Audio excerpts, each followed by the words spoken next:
right now, the one and only Sankara Nyagaya. You guy. So this is actually a friend of mine. He's been in this industry. When I say industry, I mean he's been in the national conversation for a very good time, a long time rather. And he is from the Rastafari Society of Kenya. Karibu sana. Asante sana, Kev. It's been such a long while, you guy. Yeah. It's been a while. How's everything? How's your life, bro? Everything is good. Everything is positive. Yeah. We appreciate also the Almighty for the gift of life and good health. Yeah. Yeah. And an opportunity also to keep on pushing. Yeah. So Sankara, many people do not know that you're actually also, aside from an activist, you're a politician. Yes. I find that so interesting because. Not so. I find it interesting because I didn't expect it to happen. I just find it interesting that you're very passionate about certain conversations like the environment, and of course marijuana, which we'll talk about in just a bit. Yeah. But also politically speaking, you're part of a very prolific party. Yeah. ODM. Yeah. How has that experience been? You wanted us to start from there. Okay. I just had to. Thank you, Kev, for that opportunity. And I'm very political because it's only through politics and also in being Rasta and also involving myself with leadership and politics is also something that has also had me under a lot of fire. Because, Rastafari has that principle of non-political. Yes, true. But when we make further analysis on, what politics really means, it really means the distribution of resources. So, I'm there politically speaking, action-wise, ideologically, and I started off... Of course, in the previous election, I was with the UDA. You're part of UDA? Yeah, I was part of the UDA in the previous election. Sankara, you keep on surprising me.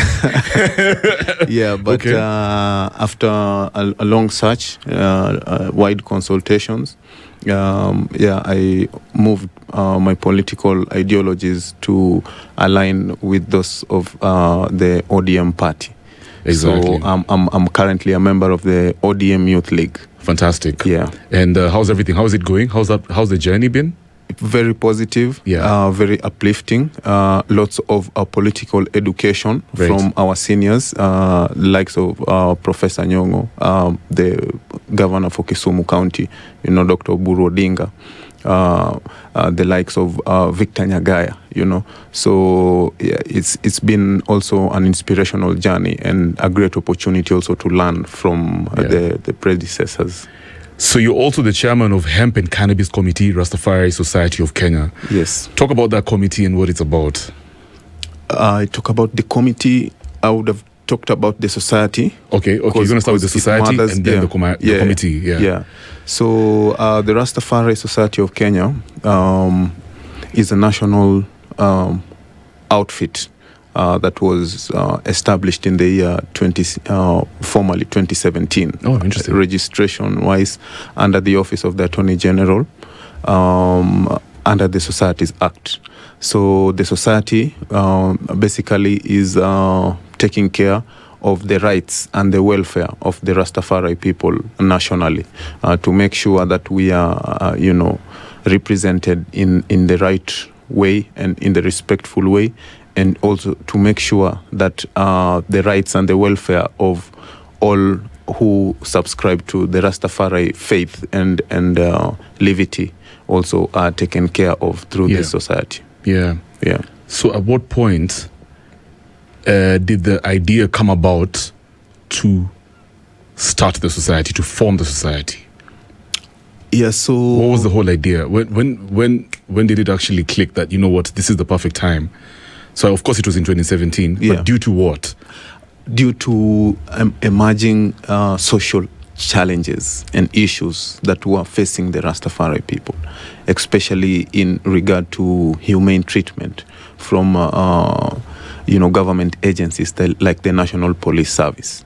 For a very long time, the image of a Rastaman has been associated with wrongdoing, law breaking, and just the negative vices. Yeah. So this one informed the elders to try and have that formal recognition from government, because you find that there was a lot of harassment from police, both for the elders, the women, and even the children in places of worship, in public spaces. If something comes up that is negative in a space, the first person that the police would feel comfortable in questioning on or harassing or putting in a corner is a Rastaman, and that one hasn't gone down well with our society. Yeah. So it pushed the elders to try and seek that formal recognition from government, so that if government can be able to recognize that there is a presence of such a people in this nation, then it would allow also the elders to continue with the pursuit for the right representation and also the welfare of our people. So you constantly talk about the elders. Yeah. So before the formation of the society, how are those conversations like? How was the mobilizing? I mean, how did it go about for you guys to decide, okay, fine, let's call Sankara, let's call such and such, let's sit down. And what were the challenges like while you were actually having these conversations just before the society was formed? Yeah. So, Rastafari, levity is personal conviction, it's personal knowledge of self. So once you're able to know yourself, then you'll be able also to communicate and be at ease with the fellow Rasta people who are conscious of themselves, because Kev, enough of people in the world don't know themselves. I agree. And the principle in Rastafari is, inward searching and inward knowledge before even coming outside and start expressing or even wanting to know the other person, what the other person is all about. You must fully understand self. So it was very, very difficult, to be able to commune as Rastafari people, because you find, like I mentioned, through colonization, because you find the image that the Rastaman wears is the image of our freedom fighters, the likes of Dedan Kimathi. Actually, if I can give you a brief history of the genesis of Rastafari image of the dreadlocks, was inspired by the Mau Mau uprising here in Kenya, because you find that when the Mau Mau was pushing against colonialism, the British press would, make photographs and write about this uprising. And the people of the Africans who were taken from Africa to go enslave there in Babylon, in the UK, in London, were able to see in the newspapers images of African people who had risen against colonialism. This one brought a lot of inspiration to those slaves who were there, and they immediately embraced the image of self-rule and self-reliance and self-determination and resilience as that of the ones who are wearing the dreadlocks. And that is also how now the Rastafari culture was also able to borrow that image of the Rastaman and embraced it to date. So having that image through the years, with also the narrative of the colonialist, that image is a dreadful image and is not the right image in the society, was able also to come down even to the local administration, like say the chiefs. So one of the challenges that the society experienced before the formal registration as a society was that it was very difficult to communicate. You couldn't sit down 6, 7, 10, 20 Rastas just talking about your welfare. Interesting. Your children, and how your future, the challenges. Because the police would come in and they would ask, what is going on here? Who are these people? Who are you? Aren't you guys terrorists? Look at yourself, all of you here. The way you have gathered and you have dreadlocks, and what are you guys planning? Are you planning to do something mischievous? Are you planning to attack the government? So that fear has been constantly been there, and the lack of the formal recognition from government suppressed the community, even in ways that we could not even gather for prayer. We could not even gather to share something little that we had, thought, or food, or knowledge, or anything. So that formal recognition really uplifted the society to a level of even interacting with other government agencies, something that wasn't there before, and also that just peaceful gathering and coming together as a people. Brilliant. Wow, well said. Rastafari is often misunderstood. Yeah. What are some of the misconceptions, especially in this modern Kenya, that you would like to address, or that the society is trying to address ever since it was established in this modern day Kenya, if not Africa? Yeah.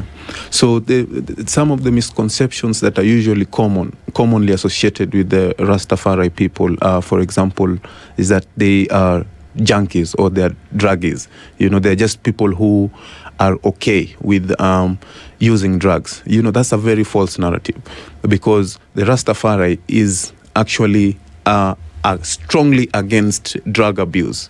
An upright drug abuse means including alcohol. Including alcohol. Alcohol is a prohibited product, just like the Muslim in the Rastafari. The Rastafari institution does not promote alcoholism. It does not promote cigarette smoking. It does not promote drug abuse. So we are a society that is aware of the predicaments of drug abuse. So even in our upbringing, the elders are very particular about the society keeping away from anything to do with drugs. And to our interpretation, we also consider even the pharmaceuticals as drugs. There are the sleeping pills that people are dependent on. Yeah. There are these painkillers also that people take. Family planning pills. To us, all those are drugs. Okay. Yeah. That's fascinating how you put it. Yeah. Now, so another misconception is also that Rasta people are lawbreakers and they are violent, and they are they are not. They are just rebellious. They're not people who are willing to go with the system. So that is also another notion about the Rastaman that is not right. Rasta people are very peaceful people. They are very loving people, and they are people also who are very tolerant also with other people who share different cultures. Interesting. Many people just assume Rastafari is just about a lifestyle, like any other lifestyle out there. They just narrow it down to a way of life. But there's a spiritual foundation to Rastafari that many people they're not aware of. Maybe you can elaborate that. Yeah, you can just educate us. So Rastafari is a spirituality. It's a culture that has been existent for, I can say, almost 150 years now, from when our elders, formally organized the Rastafari institution, the likes of Mutambaruka and others. So basically, we are aware that in your search for there is a difference between the spirituality and the religion. Yeah. So spirituality is self-consciousness of your flesh and also your soul. So Rastafari as an institution guides the spiritual aspect of man. So from Rastafari, you are able to get the teachings and the principles, which are mostly from our ancient ancestors, like the likes of Mekatilili wa Mwenza, the likes of Queen Nyabingi of Uganda, the teachings of Bob Marley, Peter Tosh. Those are our prophets, So when you're able to follow and listen to the teachings that these elders give, then you're able to get that spiritual guidance and nourishment. When you're able to go through the speeches of His Majesty, who was a defending emperor for the African empire, the defending king for the African empire, you are able to learn the ways and the Pan-African principles that are able to guide us as a people to achieve that self-will, self-determination, and sovereignty. Yeah. So I can remember even when growing up, at some point, my mother would really encourage me and tell me, you see now, right now, you are doing your things very well. And I can even see the only thing that is hindering you from success is your hair. So I wanted to encourage you, if you really would want to secure that opportunity, go and shave your hair, and then you present yourself, and be rest assured you'll be able to get that opportunity. And I kept on telling her, Mom, my hair is not for fashion, or it didn't have a meaning of beauty to me. It's a covenant between me and my Creator, that I will hold firmly to what He would want me to do or represent as I do my time here on earth. So for many people outside there who perceive Rastafari levity as a fashion and style that you adopt and then later on you discard, that is misplaced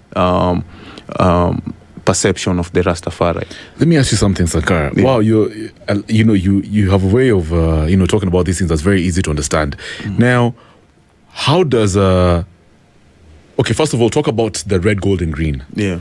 How does it fit into the spirituality, or is it a different entity on its own? Like the idea between red, gold, and green, the colors, the Rastafari colors. First and foremost, the red, gold, and green was the first flag that was hoisted in the African land, by the king, his emperor, King Selassie.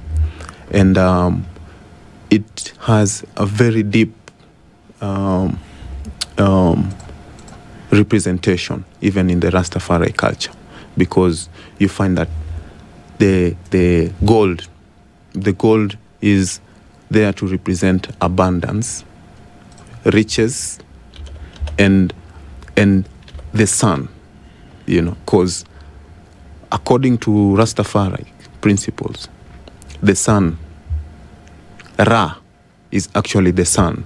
It's the most powerful. It is through the sun, it is through Ra that we are able to see the might and the power of the Creator, of the Almighty. Okay. Because it is through Ra, the sun, that there is a lot that stems out even a lot of existence. Correct. Both human, animal, and even plants. So the gold is very symbolic, even in representing the gold itself, which is an element that is found here in abundance in Africa, and plays a role, because even in your brain there are traces of gold.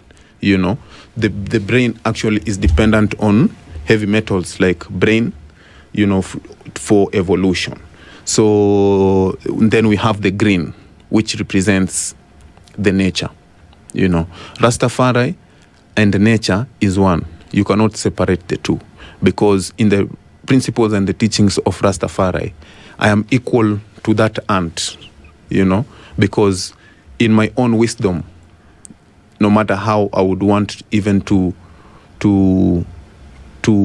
explain or to say whatever, I cannot be able to comprehend how that ant came into existence, even if I'm given all the resources and the time. There's nothing that I can do about it. So you cannot separate Rastafari from nature. We are one. That's why we you find there's that lots of reverence and respect to nature. To nature, yeah, to that's the hills, true. to the water bodies, to the forests, and to the ecosystems. And that's why you're so passionate about certain conversations, like, of course, climate change. Yes. You believe in climate change, do you? I believe in climate change. Yeah, I remember the last time we had a conversation, you had I think you had a project you were working on. Yeah, and you've also represented the country in certain conversations to do with climate change. Yes. What about cannabis? Mm-hmm.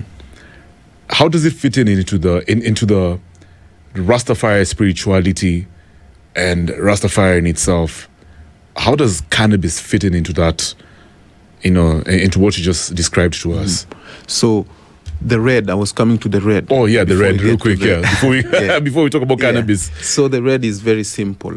It is actually there to represent life. The life of the living things. The man and animals. And the purity also of the blood, because it is the operating system of the living things. So it is also to honor, the creation of the Almighty. When we talk about cannabis in the Rastafari theology and spirituality, how does it fit in? It is a very integral plant. It is actually a gift that man was given by the Almighty, because it serves many, many purposes. When you talk about spirituality, you cannot talk about spirituality without material. Spiritual and material go hand in hand, because now I'm in your presence or you're in my presence and we're having a conversation.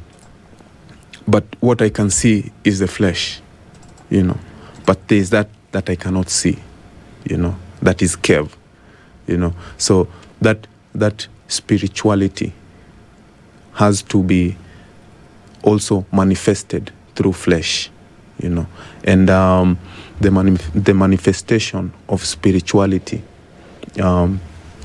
is now where the gift of cannabis, which is the holy tree of the tree of life, comes in, because the flesh has challenges, that it goes through.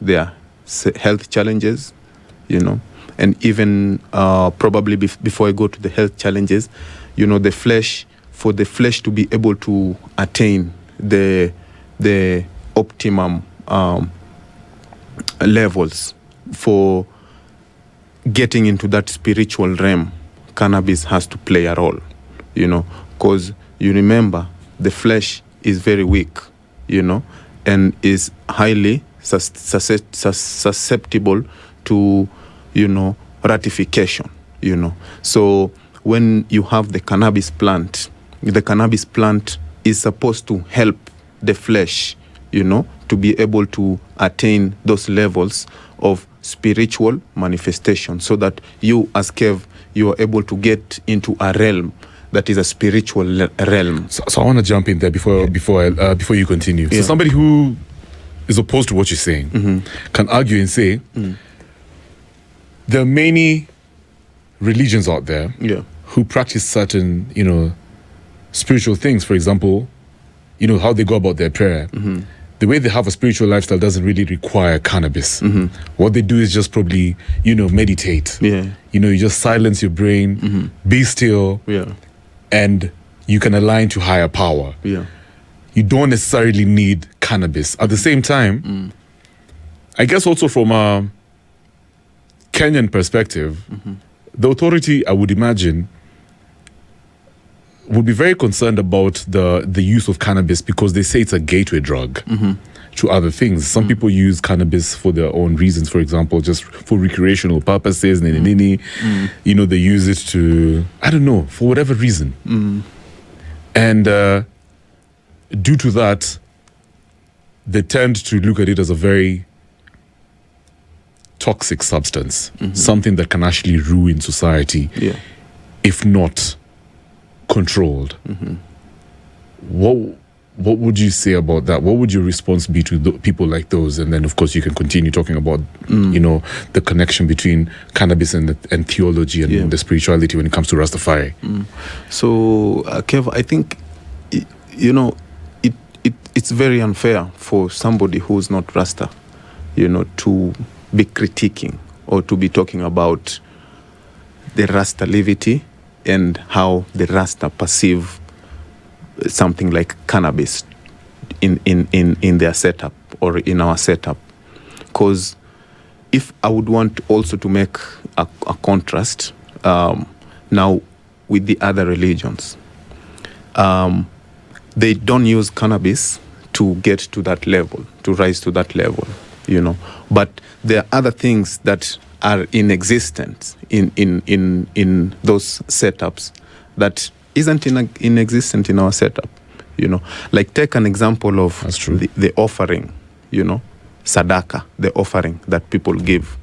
That is in the Rastafari teachings and principles, that is something that is not even is totally unacceptable, to use the word of the word and the teachings of the Almighty to lure the masses, so that you are able to get a coin or two, for whatever reasons that you would give, but it would not sit well, or it's not in our business as Rastafari people to poke our nose into those other religious institutions and start looking at how they're doing their things, how their cultures have been, how their fabric has been. No. I don't think that is a proper conversation. I think the most important thing is the sovereignty of people. People need sovereignty, people need freedom, and people also have a right of association and belonging. Mm-hmm. So it would be okay for them to have their fears. That is all right. Yeah. But it would be mature for them to allow the Rasta people to be. I guess are their fears, I can also say, are their fears justified? Their fears are not justified. Like to us, that's propaganda, because it's not a drug. I started by saying we are not druggies, So when we talk about cannabis conversation, we are not talking about a drug. We are talking about a God-given gift. God, the Almighty, who created it, gifted it to us. Right. And we know how to use it. And we have had enough education, even from our ancestors and our elders over the years, on how to handle it, And since it is a God-given gift, then if you mishandle it, or if you use it in a way that it is not supposed to be used, then there are also consequences to it. Yeah. Just like anything else out there. Yeah. I mean, too much of something can be bad. If you abuse anything, even if it's something that's perceived to be good, it can actually have a detriment to probably your health. True. Right here with the one and only Sankara Nyagaya. He's from the Rastafari Society of Kenya, but also don't forget, he's a politician. He's a young man out here, of course, being very resourceful to our society, Kenya. And Sankara, let's keep it moving. Yes, Kev. And we're just talking about cannabis and how it plays out when it comes to the theology and the spiritual aspect of Rastafari. Now, moving forward. Yeah. Why did the Rastafari Society of Kenya feel that it was the right time to petition for the spiritual use of cannabis in Kenya?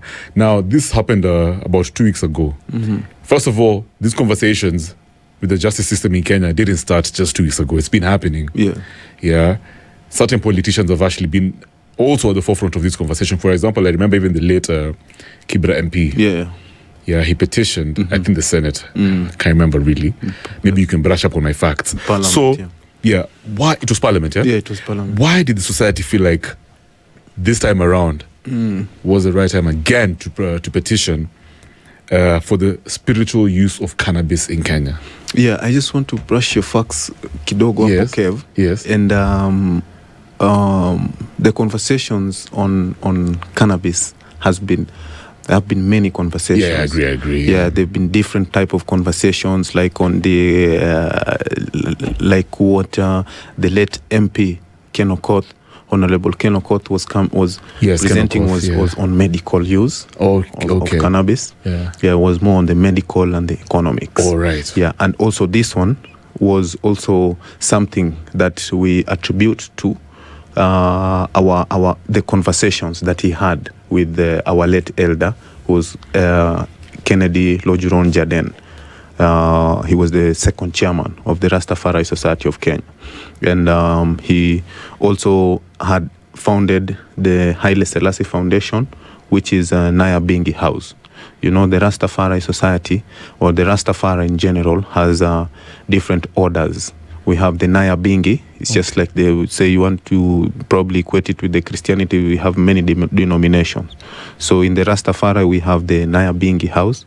We have the 12 tribe house and 12 tribes of Israel. And we also have the Bobo Shanti. And we also have the Mau Mau order. Oh, interesting. And we also have the Ethiopian Orthodox. So these are houses within the Rastafari Society.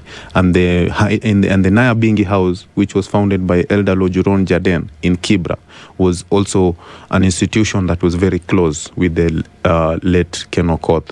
So we had these conversations with him, and also try to see how we can push it.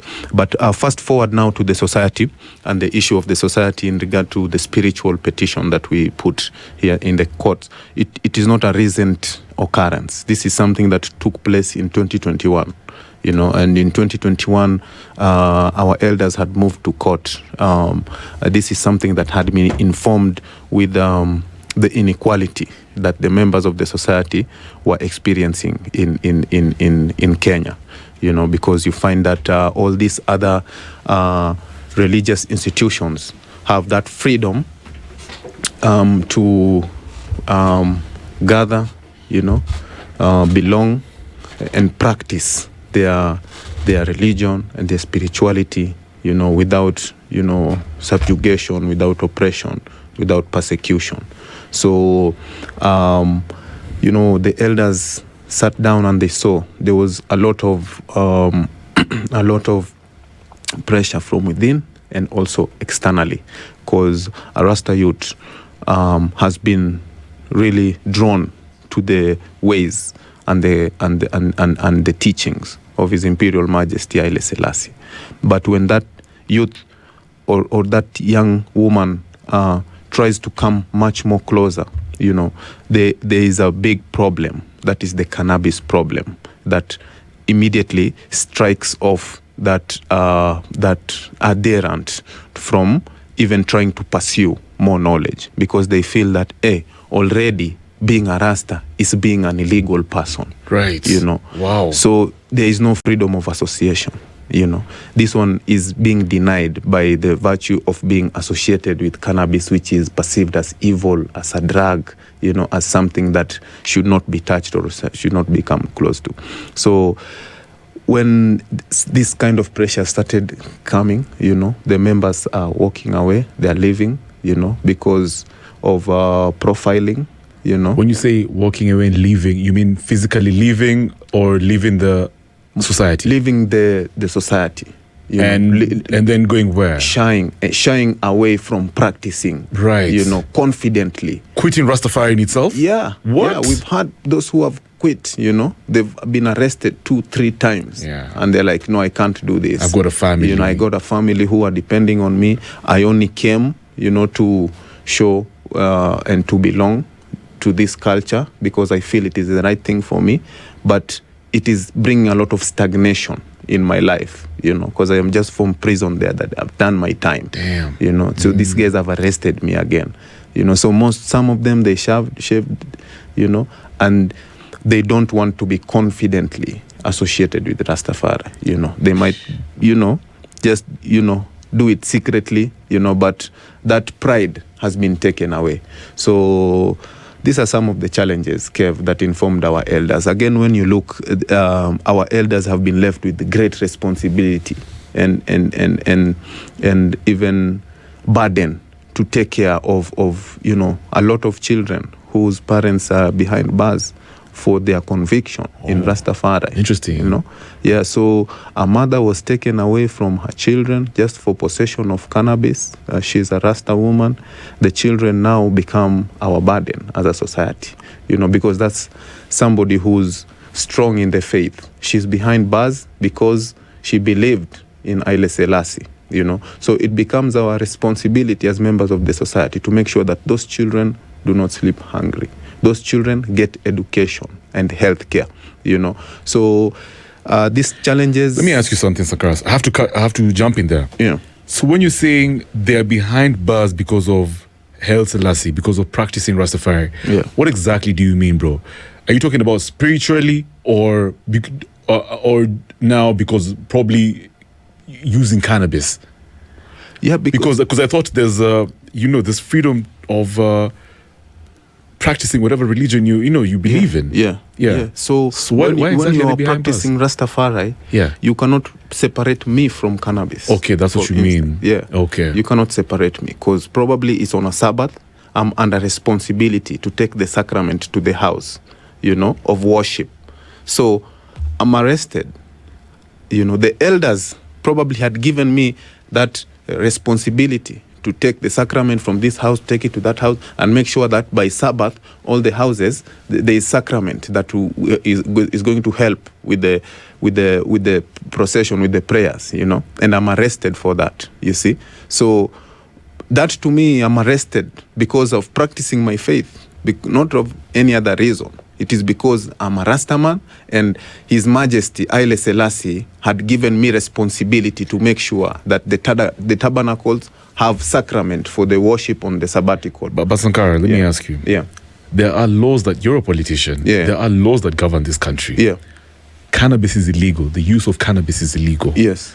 Why then would you practice, you know, or would you adhere to a religion that actually, you know, lets you use cannabis as a way of worship or however you want to, you know, describe it. Yet, you know, the laws that govern the land clearly stipulate that cannabis is illegal. Yeah. Isn't that a risk you put into your people? So let me tell you, Kev. Or on your people? The culture came before the law. And if it was fair, if the law was really fair, we would have participated, you know, in creating that law. Even our elders, you know, they never participated in even coming up with such kind of a law that criminalizes a sacrament of a whole spirituality, you know. So for us, we are not breaking any law. For us, we feel it's the government that is subjugating us. It's the government that is persecuting us because we've never had a conversation with government. We've never even gotten into a room where they've held a public participation on issues to do with cannabis. We've never had that opportunity as far as I've been alive. And even as far as I've talked to the elders, nobody has ever invited or had a national conversation on issues to do with cannabis and culture, you see. Because even if you don't want to look at Rastafari and look at other indigenous cultural communities in the country, there is a heavy presence of cannabis in all these cultures. I agree. Since time immemorial. Since time immemorial. Even before Kenya was a republic. So this law, or this, you know, law that we have in the country, this is a law that was like the Narcotics and Psychotropic Act of 1994. This is a law from the strawman. This is not a law that came up that the Africans sat and came up with. No, this is the strawman's law, you know, for containing and for controlling the African people. Because remember, even when you read Maina wa Kenyati, who's an author, and he said when the Mau Mau warriors were smoking cannabis, they would get a certain type of confidence, you know, and prolonged resilience in the war. Then these are some of the rules that were being put forward by the strawman, by the colonial government, to be able to contain everything and anything that was giving power to the Africans who were pushing back against colonialism. So to answer you, Kev, as a spirituality, as a culture, we are not offending anybody, you know. The cannabis plant goes way back. Even in the pyramids, you can see they've made carvings of the cannabis leaf, and even made some depictions to try and pass down information to generations that we are now currently in, that this cannabis plant is central and is an integral element in our culture. Let me ask you something, bro. Yeah. Excuse my ignorance. Yeah. Is it also true that apparently traces of the cannabis plant from way back, very many years ago, were found around the tomb of Solomon? I can't remember who it was, but King Solomon. Was it King Solomon? Yes. Is it true that he actually used cannabis as well? Yes, and there's also a connection of lineage between King Solomon and Emperor Selassie. So that is something that has been there, and as the elders, even when our elders transition to other realms, we bury them with these special seeds, the best seeds, the best strains. Wow. We bury them with, so it cannot be a surprise because I'm not wow, I didn't know about that. That's interesting. What are your biggest concerns and fears when you engage with the public, especially Kenyans, on issues to do with cannabis use? Kenyans are but I also think Kenyans are very progressive. So Kenyans, I don't know about you, but Kenyans are very, very, very progressive and very, very supportive, and also very, very listening. And Kenyans also are very analytical, and they can also criticize.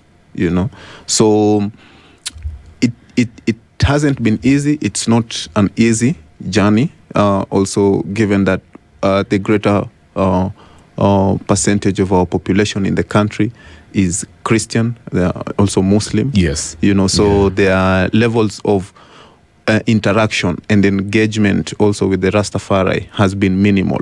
But of course there has been that pushback, especially from the Christians who feel that cannabis is more of a drug, But we've been objective in our conversations and in our discussions with them. I've had an opportunity of engaging, senior men of the clock, like, Bishop Warai, who is also from the Interreligious Council of Kenya. And we've been able to express to them and tell them that, look here, as difficult as it can be, we are living in an information age, the age of Aquarius, where information is what rules the world. So we've invited them also to have conversations also with other religious leaders from other areas, like even the Vatican, like even Uganda, South Africa, where we've had progressive laws that have been able to bring different stakeholders in those nations to discuss about this plant of cannabis, its economics, and its role, the role that cannabis has been playing for many years in these indigenous communities. All right, so because I can see we're running out of time, but real quick, how does this petition actually fit into the broader conversation about freedom of worship in Kenya? It's very timely. It's very timely because as a society, we have been able to experience the growth of the society. Very many adherents are coming in, and they're coming in strong. Okay. And it is becoming also a problem that now members have been able to realize that this is a freedom that is being curtailed. And it is being curtailed here in Kenya, but in other progressive nations, there is freedom for the same. So it is a timely conversation, Kev, that also needs more amplification so that the quotas from government and also from other non-government institutions that are feeling it is still a gray area, need also to come to the table so that we can have a robust, mature conversation that can also allow the fundamental rights and freedom for spirituality and freedom of worship, and also for freedom of belonging. Ideally, what you're telling us is there are loopholes when it comes to our legal framework. Yeah, that makes a lot of sense. Yeah. Now, let's talk about you as an individual. Being Rastafari, in your day-to-day life, how does it look like? It's a Monday morning. Yeah. What are we talking about? How do you go about your business, as a Rastafari? Is it different from any other Kenyan, I'm just curious. What are the details like? No, not any different. There's nothing different. There's nothing unique. Nothing different. Okay. Just that probably you just get, lots of greetings, from the community. Yo, Ras. Yeah, Ras. Ras. The community feels so much, free with you. Interesting. Being a Rastaman, you are highly approachable to anybody. Yeah. The mad people in the streets, they feel you are the guy who can listen to them. I get that too. You can, you can offer a solution. For real. For also, when you are, most of the time I'm in the corporate setup. Yeah. And I see it a lot. If there is an issue, even in the room, the first, most immediate person that is approachable, Sankara. Ras. They even don't know your name. But why? Could they perceive you to be more neutral and more grounded and more calm? Exactly. What? And they usually say that Rastaman is the true image of the society. Oh, for real? So nice. They feel that you will be able to be more organic, in that issue at that moment. Bro, I love that word, organic. Yeah, man. So that's really what happens here, eh? Yeah. But then, Sankara, you're really adding so much value. Because, personally, when I look at your social media, because I've known you for some time, I think it's so impressive how you've stayed organic. Yeah. You've stayed authentic in your Rastafari journey and your narrative, engaging with corporates. True. Have you faced some sort of rejections, by the way? Of course, they're always there. And I usually tell my brothers also in the Levity not to take it heavily, because also, in the community, in the society, there's a reason as to why everything happens. So there's a reason as to why we are at the back there as the Rastafari people. And they usually say that the Almighty turns the narratives. The ones at the bottom will one day be at the top. Yeah. So the rejection is always there, Kev. Yeah. There's also lots of frustration and profiling, because most of the time, when I'm in those spaces, or 90% of the time, it will be perceived as if I am not qualified to be there. In what sense? Because you don't have the knowledge for a specific subject? Because of how you look like. No, that's very sad. Yeah. Because of you are a Rastaman, and you are firm about it. Because, remember, Kev, also, I can be Sankara, but I can also be hiding the fact that I am a Rastaman. So that when I'm in those spaces and probably even a question is asked or, something to attribute to it, I'll be like, no, or I'll not want to talk about that issue, but the moment I stand firm and say, yes, I'm of the Rastafari faith, then a lot of discrimination, a lot of questions, a lot of sidelining will come, because even in that space, say your seniors will feel, there's a way this guy can misrepresent us, or we have full confidence in you, Kev, but those guys, there's a way they think about people who look like you. So even if, so they're fearful for you and how you're going to be perceived, not that they don't like you. Yeah. Not that they don't like you, but they are afraid of that association that might come as a result of them, being close to you or being, engaging with you or having you in those spaces. So I got to be real. So even me, man, like ever since I, of course, grew, I've had my dreads for many years, and I don't want to give too many details, but so I've always had a love for certain genres of music. I love reggae music as well. Yeah. You guys know. Yeah. But when I got into, for example, this space, it really caught a lot of people by surprise. Yeah. And I got a lot of backlash. Yeah. I love hip-hop music. Just because I'm Rasta doesn't mean I cannot enjoy, and I don't have knowledge for other genres. True. Right? I grew up listening to a lot of hip hop music. I love rock music. I listen to soul music. Yeah. My dad was a big reggae fan in the Nini.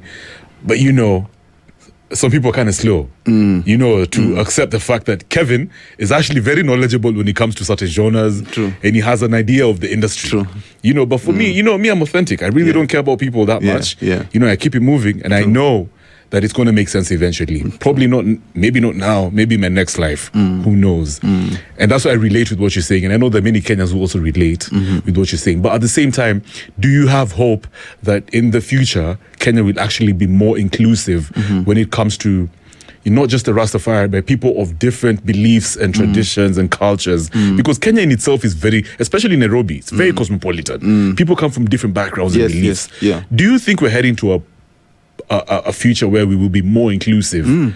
Yeah, I think so, Kev. I think so. And I can give you an example. Not with the Rastafari society or the Rastafari people in Kenya, but you remember, even recently in the mainstream media, there were headlines of, I don't know, there's a group, I really not privy to probably the setup and everything, but they came up some news on things to do with the Freemason. Oh, yeah, I remember. Saying, I don't know, they have dates, I don't know, the Freemason, and it became a subject. Yes, it was such a big one. It was trendy. So people were trying to understand, what is this Freemason? Is it a spirituality? Is it a cult? Yeah. How are they so free in Nairobi? They are free in Nairobi. They must be evil. They even have dates. I remember they were shamed in public. Yeah. Bro, I remember that one. So when I look at it, if the country can have such conversations, then I see we are progressing in the right direction where respect for cultural institutions, for spiritual religious institutions is also taking shape. And also, if I also can give another example of in Ngong, Kajiado County, we have the Ngong, which is in the Kajiado North. They elected a member of County Assembly who's Rasta. Bro, what's my brother's name? He's called Mbiriri Mwora, Honorable Mbiriri Mwora. Shout out to Mbiriri. Shout out to Mbiriri Mwora. Such a fresh guy. And he's very smart. And one of the most progressive leaders in our country. Yeah. We also have Madenge Mukundi, who's an advocate of the High Court, and he also did his pupillage with government. So I'm seeing a situation whereby also through a lot of hard work and determination, we usually say, Kev, in our society, in the Rastafari society, we usually say and we remind ourselves that what a normal Kenyan can do with his energy, a Rastaman has to put thrice that energy for them to be able also to be seen. That's fascinating. Because there's that deliberate suppression and profiling. So, but like you also said, God loves the underdog. Yeah. So we are seeing a situation whereby we are also learning how to overcome and how to work extra hard to be able also to push for that space in the society whereby in future the Rastaman also can be equal to all these other institutions. Because I believe Kenya, it's about the value that you offer to this society. True. To the markets. It shouldn't be about how you look. To nation building. To nation building. It's just purely like conversation should be about value. True. That's it. True. As we wrap up, 2 final questions, my brother, because I know you're running out of time, just like I am as well. If this petition is successful, how would the ideal Kenya look like, for our current generation, for future generations? How would communities look like if at all this petition turns out to be successful? What do you envision happening in society? I envision, first and foremost, if the petition is successful, I envision a just society whereby nobody will be denied an opportunity because of his belief in a certain setup. That one, first and foremost, will be scraped away.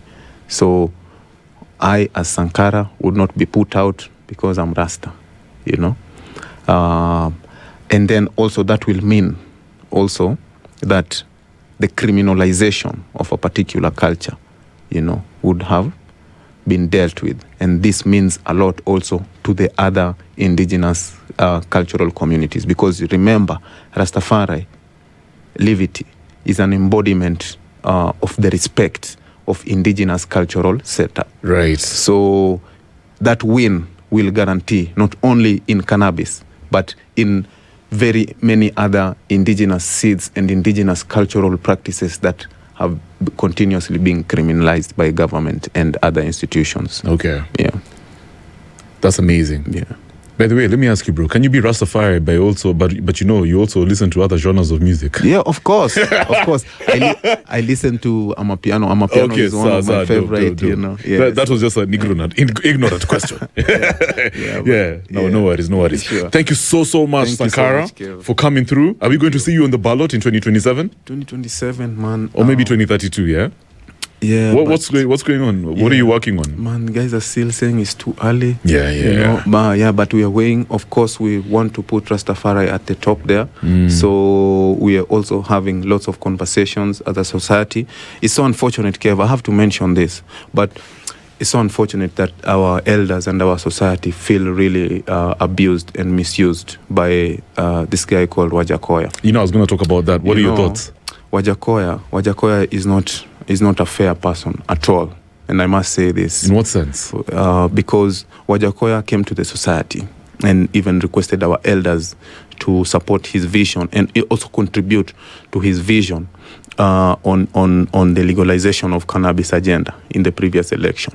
He even got our elders to Bomas of Kenya. Okay, to endorse him. Yeah, to endorse him and to also launch the manifesto, which was strongly talking about cannabis. He even went on media and on national television to say how he would set aside, how he'd also include the Rastafari people in the national prayers, so that when the Muslims and the Christians are given a chance to lead prayers, he would also. Right. He also said he would officialize, a day. You know. But it is unfortunate that the other day he also came up on TV to say that he was only using the cannabis agenda to get the attention of the people and gain popularity for himself. Yeah. So that means that number one, as a leader, he really does not know what he was doing, because you cannot stand up to tell the masses one thing, and then after, even it's barely 3 years, you are saying you did not believe in what you are saying. Now you expect the people to believe you if you are actually uttering what you don't believe in. Yeah. And then that is one thing. You want us to believe you and you don't believe in what you're saying. The second thing is that Wajakoya, he used us as the Rastafari people to gain popularity and attention of the Kenyan people using the predicaments that we are facing. Is he really Rastafari? He's not Rasta. Okay. He puts on a durag. You cannot... I'm not... It would only be fair if he was here to respond to your allegations. It's okay. What I'm trying to vent out and express is our disappointment as a community, as a society, because he came out clear to say that he was using that agenda, an agenda that is something that is a struggle in our society, in our people. People are in jail, people get arrested, our places of worship are broken into the way people want. And when we were teaming up with him, we were hopeful that we would address this issue together. But then now you see he's come out to say that he was playing us. By the way, let me ask you, so what you're telling us is it's going to be very hard moving forward in future for the Rastafari community to work with him. It not only him, but any other politician, What about, do you think ODM would be a good because ODM ideally, especially Raila, he fought for social justice. Yes. Yeah, so do you think ODM is the perfect party to actually to help father some of the injustices that the Rastafari, when I say father, I mean fight for, for the rights of the Rastafari community? Do you think it's the right, now that you're in ODM, do you think it's the ideal party for the Rastafari community? We are really pushing those conversations. And also previously, our elders have tried to present this issue to also different political parties. Okay, not just ODM. Not just ODM. We tried with the UDA. Our elder, before he died, he had several meetings with Hassan Omar, the Secretary General for the UDA party. And also prior to even meeting Wajakoya, our elders had also had several meetings at Chungwa House. Even at one instant, they were even able to meet Winnie Odinga, who's interesting.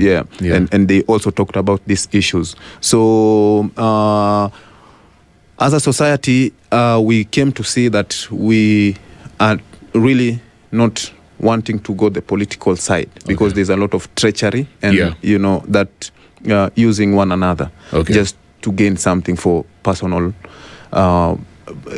progression. So we are really relying on the courts. We are vesting all our trust and all our efforts for the judicial system to address it constitutionally, because it's a constitutional matter. Thank you so much, Sankara. I have to cut you short because we're running out of time. Thank you so much, Kev, for the opportunity. It's been such an awesome conversation. So for folks who want to partner with you or further this conversation, how can they reach out to you? Yes, so Sankara Nyagaya on all social platforms, on X, on Instagram, on Facebook. Sankara Nyagaya is my name. I'm an environmentalist.